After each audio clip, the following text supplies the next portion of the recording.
ஆடவே கூடாது வாழ்க்கையில் அப்படின்னு சொல்லும் போது நான் டோர் ஓபன் பண்ணி பாருறேன், இவரு தான் பாடுறாரு. తమిళ స్టార్ హీరో విశాల్ గురించి స్పెషల్గా చెప్పనక్కర్లేదు.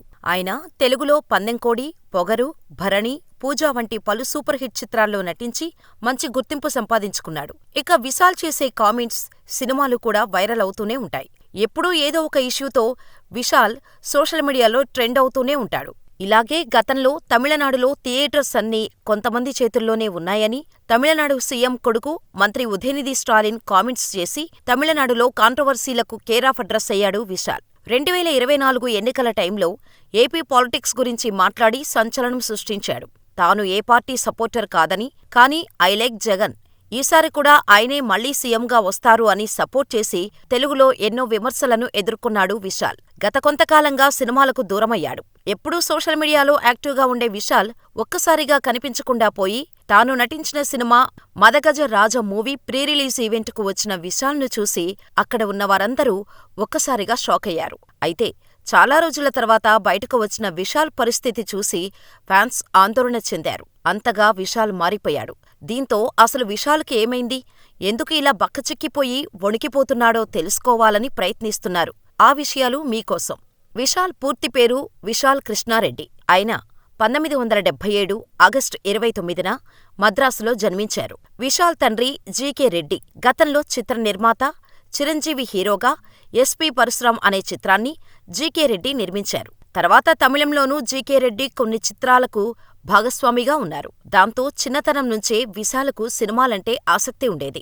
అయితే ముందు చదువు పూర్తి చేసిన తర్వాతే సినిమాలు అని తండ్రి జీకే రెడ్డి చెప్పటంతో చెన్నైలోని లయోలా కాలేజ్లో విజువల్ కమ్యూనికేషన్స్ పూర్తి చేసి చదువు పూర్తయిన తర్వాత చిత్రసీమలో అడుగుపెట్టాడు. తొలుత అర్జున్ హీరోగా రూపొందిన వేదం చిత్రంలో చిన్న పాత్ర చేస్తూనే ఆ సినిమాకు దర్శకుడైన హీరో అర్జున్కి విశాల్ అసిస్టెంటుగా పనిచేశారు. కానీ విశాల్ హీరో అవ్వాలని అనుకోలేదు. కనీసం నటనవైపు రావాలని కూడా అనుకోలేదు. డైరెక్టర్ అవ్వాలని అనుకున్నాడట.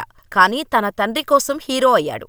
తన తండ్రి జీకే రెడ్డి, నీది హీరో ఫేస్ కట్, నువ్వు నటనపై ఫోకస్ పెట్టు అని చెప్పటంతో నాన్న కోసం 2004లో గాంధీకృష్ణ దర్శకత్వంలో సెల్లమే సినిమాలో తొలిసారి కథానాయకుడిగా ప్రేక్షకుల ముందుకు వచ్చాను. అది ఘన విజయం సొంతం చేసుకుంది. ఆ చిత్రమే తెలుగులో ప్రేమ చదరంగం పేరుతో విడుదలై విజయం సాధించింది. ఇక వెనక్కి చూసుకోవాల్సిన అవసరం రాలేదు.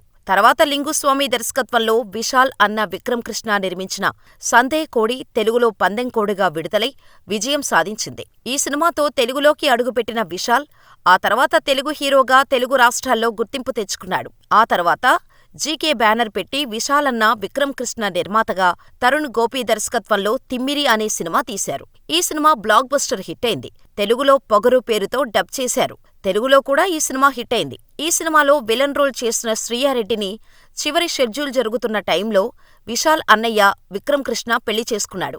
ఈమె ఎవరో కాదు, సలార్ మూవీలో వరదరాజమన్నార్ సోదరిగా రాధారామ పాత్రలో నటించిన తమిళ నటి శ్రీయారెడ్డి. ఆమె అప్పట్లో విశాల్ మూవీ అయిన పొగరులో పవర్ఫుల్ లేడీ విలన్ గా యాక్ట్ చేసి మంచి మార్కులు కొట్టేసింది. ప్రస్తుతం power star Pawan Kalyan OG pan India ప్రాజెక్టులో కూడా మరో పవర్ఫుల్ క్యారెక్టర్ చేస్తుంది. ఇదిలా ఉంటే పొగరు సినిమా తర్వాత విశాల్ శివప్పది గారం సినిమా చేశాడు. ఈ సినిమా డిజాస్టర్ అవటంతో తెలుగులో రిలీజ్ చేయలేదు.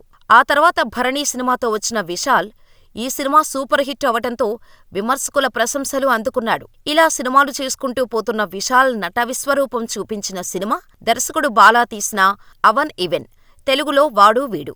ఈ సినిమాలో విశాల్కి తన స్నేహితుడైన హీరో ఆర్య రికమెండ్ చేయటంతో ఛాన్స్ వచ్చింది. ఈ సినిమాలో మెల్లకన్నుతో విశాల్ తన నట విశ్వరూపాన్ని చూపించారు. కానీ సినిమాలో ఉన్న కొన్ని ఫైట్ సీన్స్ వంటి వాటి కారణంగా విశాల్కు చాలా దెబ్బలు తగిలాయి. దీనివల్ల విశాల్ ఆరోగ్యం చాలా విషయాల్లో దెబ్బతింది.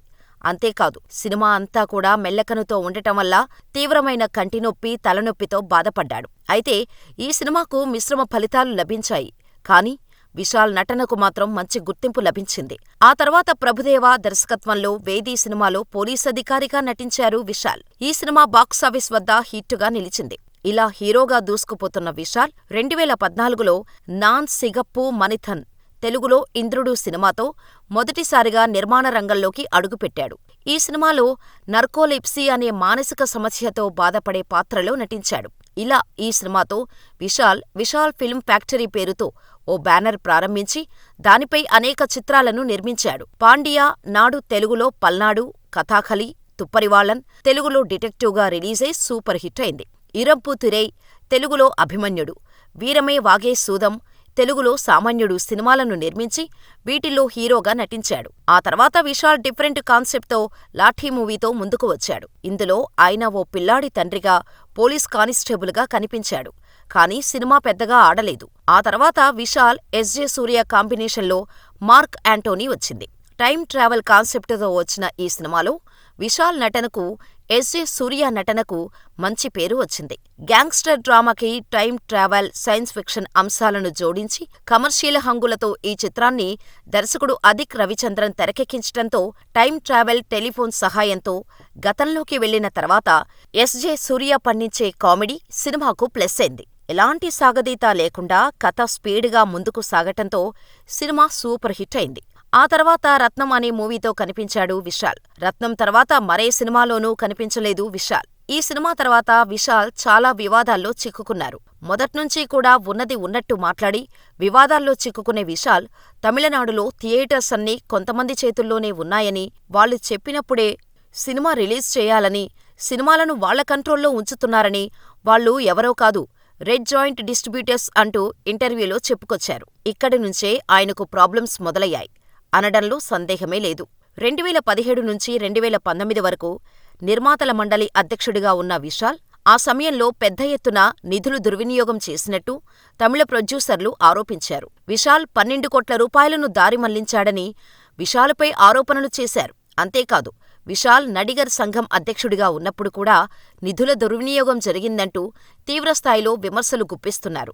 ఈ క్రమంలో తమిళ నిర్మాతలంతా కలిసి విశాల్ సినిమాలో ఎవరు పనిచేయాలన్నా పర్మిషన్ కంపల్సరీ అన్న రూల్ని తీసుకొచ్చారు. ఈ అల్టిమేటంపై విశాల్ సోషల్ మీడియాలో స్పందిస్తూ తన ఇన్స్టాగ్రామ్లో ఓ పోస్టు షేర్ చేశాడు. ఇది మీ టీంలోని వ్యక్తి మిస్టర్ కతిరేషన్తో కలిసి సమిష్టిగా తీసుకున్న నిర్ణయమని మీకు తెలీదా?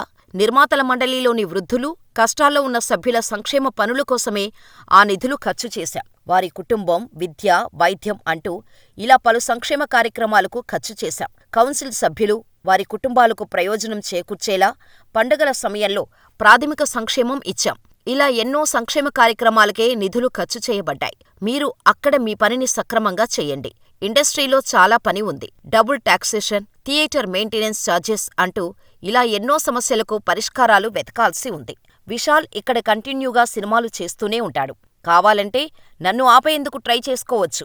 నిర్మాతలు అని పిలువబడే ఎప్పటికీ సినిమాలు నిర్మించలేని ప్రొడ్యూసర్స్ మీరు. అసలు అక్కడ సినిమాలు తీసే నిర్మాతలున్నారా? ఆలోచించండి అంటూ విశాల్ 2024 జులైలోనే పోస్ట్ చేశాడు. అయితే విశాల్ ఆరోపణలు చేసిన రెడ్ జాయింట్ డిస్ట్రిబ్యూటర్స్ సంస్థ తమిళనాడు సీఎం కొడుకు మంత్రి ఉదయనిధి స్టాలిన్ నేతృత్వంలో నడుస్తోందని, అందుకే విశాల్ ఇంటర్వ్యూలో చెప్పిన మాటకు హర్టైన ఉదయనిధి స్టాలిన్ ఇలా కక్షపూరితంగా వ్యవహరిస్తున్నారనే తరహాలో కోలీవుడ్ వర్గాల్లో టాక్ ఉంది. అయితే ఇందులో ఎంతవరకు నిజముందో లోగట్టు పెరుమాళ్లకే తెలియాలి. ఇలా ఈ ఇష్యూ తర్వాత విశాల్ బయట కనిపించటం తగ్గించేశారు. డిటెక్టివ్ పార్ట్ 2లో బిజీగా ఉన్నాడని, అందుకే బయటకు రావటం లేదు అని అందరూ అనుకుంటున్న టైంలో విశాల్ చాలా గ్యాప్ తర్వాత సంక్రాంతి కానుకగా మదగద రాజా అనే సినిమాతో వస్తున్నాడు. ప్రస్తుతం ఈ మూవీకి సంబంధించిన ప్రమోషన్స్లో బిజీగా ఉన్నాడు విశాల్. నిజానికి ఈ సినిమా షూటింగ్ 2012లోనే కంప్లీట్ చేశారట. అంటే 12 ఏళ్ల తర్వాత ఈ సినిమాను రిలీజ్ చేస్తున్నారు మేకర్స్. అయితే నిన్న చెన్నైలో ఈ సినిమాకు సంబంధించిన ప్రీ రిలీజ్ ఈవెంట్ జరిగింది. చాలా రోజుల తర్వాత విశాల్ను బయటకు రావటంతో అందరూ ప్రీ రిలీజ్ ఈవెంట్ కోసం వెయిట్ చేశారు. కానీ విశాల్ కోసం చూసిన అందరూ ఒక్కసారిగా షాకయ్యారు. దానికి కారణం విశాల్ బాగా బక్కచిక్కిపోయి గుర్తుపట్టలేనంతగా మారిపోయాడు. స్టేజిపై మాట్లాడుతున్న సమయంలో చేతులు కూడా వణుకుతూ కనిపించాడు. అంతేకాదు, కనీసం మైకును కూడా గట్టిగా పట్టుకోలేని స్థితిలో ఉన్నాడు. అంతేకాదు, మాట్లాడుతున్నప్పుడు నోట్లో నుంచి మాటలు కూడా సరిగా రాలేని స్థితిలో ఉన్నాడు. ఎప్పుడూ చాలా చలాకీగా ఉండే విశాల్ను అలా చూసిన అభిమానులు తట్టుకోలేకపోతున్నారు. విశాల్కు ఏమైందని సోషల్ మీడియాలో ట్రెండ్ చేస్తున్నారు. ఎందుకు విశాల్ అలా వణికిపోతున్నాడు అంటూ ఆరా తీస్తున్నారు. అయితే తెలిసిన సమాచారం మేరకు విశాల్ హై ఫీవర్తో బాధపడుతున్నారట. ఫీవర్ కారణంగానే విశాల్ సన్నగా మారినట్టు తెలుస్తోంది. అయితే విశాల్ని చూస్తే నడవటానికి కూడా ఇబ్బంది పడుతున్నాడు. కేవలం ఫీవర్ కారణంగానే విశాల్ ఇలా మారాడా? 6 నెలల్లో ఈ మార్పు ఎలా వచ్చిందనే అనుమానాలు కూడా తలెత్తుతున్నాయి. అయితే విశాల్ లేటెస్ట్ మూవీ రత్నం ప్రమోషన్స్లో పాల్గొన్నప్పుడు చెప్పిన విశేషాల్లోకి వెళితే మనకు సమాధానం దొరకచ్చు. నేను మా డాక్టర్ మాట ఎప్పుడూ వినలేదు. మా డాక్టర్ ఏది చెయ్యొద్దంటే అదే చేస్తుంటాను. వాడు వీడు సినిమా టైంలో మెల్లకన్ను పెట్టి నటించొద్దని అన్నారు. కానీ నేను వినలేదు. నా శరీరంలో ఇప్పుడు 100 కుట్లున్నాయి. మా డాక్టర్ అలా చెప్పి చెప్పి విసిగిపోయారు. నేను ఆయన మాట వినకుండా ఫీడ్స్ చేస్తూనే ఉన్నాను. నన్ను నమ్మి డబ్బులు పెట్టేందుకు వచ్చిన నిర్మాత బాగుండాలని ప్రయత్నిస్తున్నాను. హరిగారితో భరణి, పూజ చేశాను. అవి పెద్ద హిట్లయ్యాయి. నా 19 ఏళ్ల నా కెరీర్లో మీడియా, ఫ్యాన్స్, అభిమానులు, ప్రేక్షక దేవుళ్లందరూ నాకు ఎంతో సపోర్టుగా నిలిచారు అని విశాల్ చెప్పిన మాటలు వింటే ముందునుంచే విశాల్కు హెల్త్ ఇష్యూస్ ఉన్నట్టు తెలుస్తోంది. ఇలా తన హెల్త్ గురించి కేర్ తీసుకోకుండా సినిమాలు చేయటం వల్ల పాత గాయాల కారణంగా ఇప్పుడు ఇబ్బంది పడుతున్నట్టు చెప్పవచ్చు. ఇదిలా ఉంటే 2019 మార్చి 10న విశాల్కు అనిషారెడ్డితో ఎంగేజ్మెంట్ జరిగింది. విశాల్కి కూడా పెళ్లి జరిగిపోతుంది అని అందరూ అనుకున్నారు. కానీ పెళ్లి జరగలేదు. అయితే అప్పట్లో విశాల్ పెళ్లి, నిశ్చితార్థం తర్వాత ఆగిపోవటంతో అనేక సందేహాలు అప్పట్లో మీడియాలో వచ్చాయి. అయితే అప్పటికే విశాల్కు హెల్త్ ఇష్యూస్ ఉండటంతోనే పెళ్లి క్యాన్సిల్ అయి ఉండొచ్చని ఇప్పుడు మరోసారి విశాల్, అనీషారెడ్డి పెళ్లి అంశం తెరపైకి వచ్చింది. ఏది ఏమైనా విశాల్ త్వరగా కోలుకొని మునుపటిలా యాక్టివ్గా ఉండాలని అభిమానులు కోరుకుంటున్నారు. మరి విశాల్ హెల్త్ గురించి మీరేమనుకుంటున్నారు? సినిమాలో స్టంట్స్ చేసి తన ఆరోగ్యాన్ని సరిగ్గా పట్టించుకోకుండా ఉండటం వల్ల ఈ పరిస్థితి వచ్చిందని అనుకుంటున్నారా? లేదా విశాల్ హై ఫీవర్తో ఇబ్బంది పడటం వల్లే ఈ పరిస్థితిలో ఉన్నాడని అనుకుంటున్నారా? మీ అభిప్రాయమేంటో మాకు కామెంట్ చేయండి.